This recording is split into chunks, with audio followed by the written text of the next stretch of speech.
Ladies and gentlemen, we are back. Malo on football this Sunday afternoon, and just an opportunity, man, for me to give my thoughts on everything that's going on in the world of football, whether that's locally, whether that's internationally, and just share with you, man, my views on some of the things that have been going around and how I see things.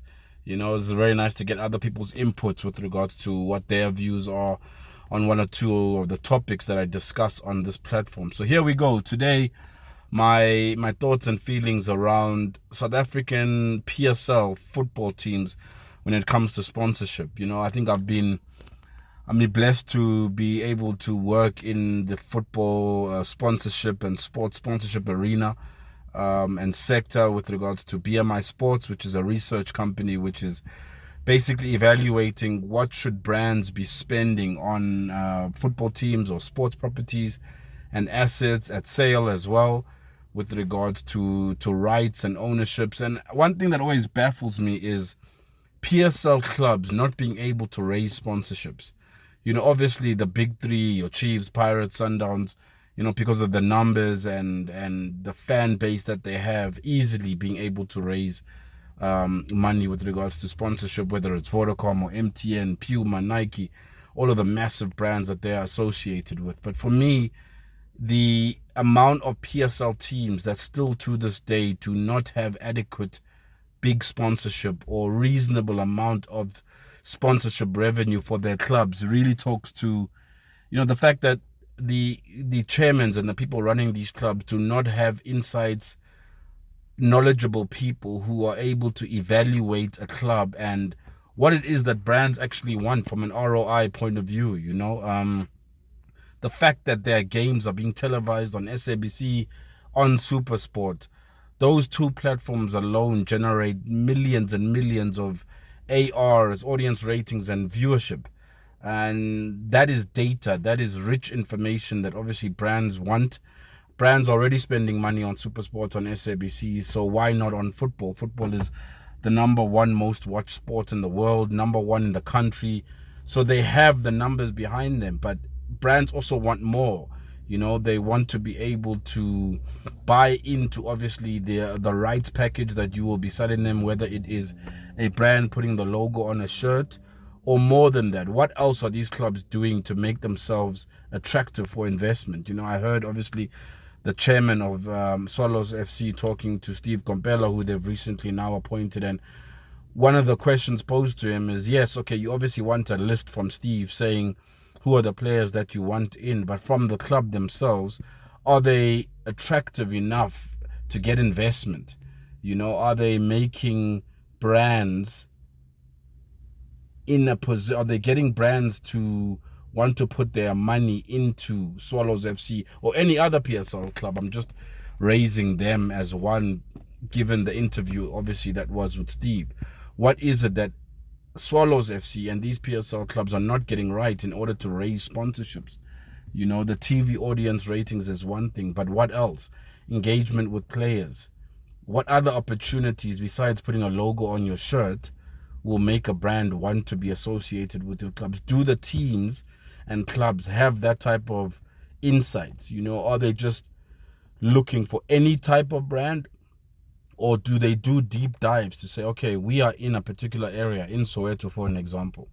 That's where our headquarters are. That's where our fan base is. Who are the local brands within that environment who talk to the Soweto culture? It's no good just going to your Vodacom, MTN, all those big brands, and just giving a template proposal based on audience numbers on TV. But besides that, the heritage of your club, the players, do they have those marketing insights specialists who are able to really give a compelling marketing sponsorship proposal to a brand? And another thing I feel is that when you ask a typical chairman of a club or a marketing manager, director at some of these clubs, the amounts that they are expecting, I think they overvalue their clubs. They come with figures and amounts because they know that maybe Kaiser Chiefs and Pirates are getting whatever 50, 100 million from Vodacom, and they automatically assume that they should be getting 30, 20 million from brands. And this is not Europe. We don't even fill out stadiums. The quality of football from a South African point of view for most of these clubs does not warrant 40, 15 million rand in sponsorship. So I think there needs to be people within these organizations that really understand what is it that brands want, how much are brands willing to spend, and where's the middle ground, and meet each other halfway. Because getting 3, 4, 5 million rand is better than getting zero. But a lot of these clubs end up getting no sponsorship because they are setting themselves up to fail by wanting 20, 30 million. And I just think there's a very big disconnect between what brands are willing to spend for PSL clubs as well as what these chairmen are willing to offer. And half the time, for me, the clubs don't know what they're willing to offer besides come be on our shirt and sleeve, and that's it. Have they done more of an investigation, deep dive into what else can they offer? Maybe they don't know. Maybe they need a research company, people that have been in that sports sponsorship space to really sit them down and saying, you're not Manchester United. You are not going to warrant the sums of money that you want. But potentially, if you've got 2 or 3 sponsors, you could end up getting closer to an amount that you want. There's shirt sponsors, there's other tactical things you can do to still end up at the amount that you might want. So yeah, man, I really feel there's a big disconnect between corporates and what they're willing to spend for PSL clubs and what PSL clubs think they're worth. So yeah, man, that's just my views around this. I've had many engagements with 1 or 2 PSL clubs, with some brands, and they're just not finding each other. And for me, there's absolutely no reason why a PSL club in South Africa, with the audience ratings they get from SuperSport and SABC and TV and print and radio and mentions and all these other factors that will bolster up the sponsorship evaluation, what they should be asking for, there's a mismatch. And for me, the biggest problem is the club owners. Potential greed with the amount of money that they want and just not understanding the space.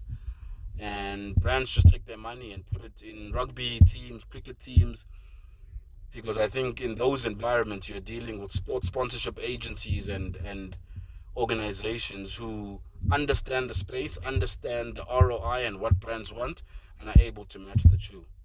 So for me, yeah, PSL clubs just not fully equipped, a lot of them in my opinion, to be able to raise sponsorship and not speaking to the right professionals that can get them the right deals. Anyway, man, that's my thoughts. Malo on football, the Sunday afternoon. We out.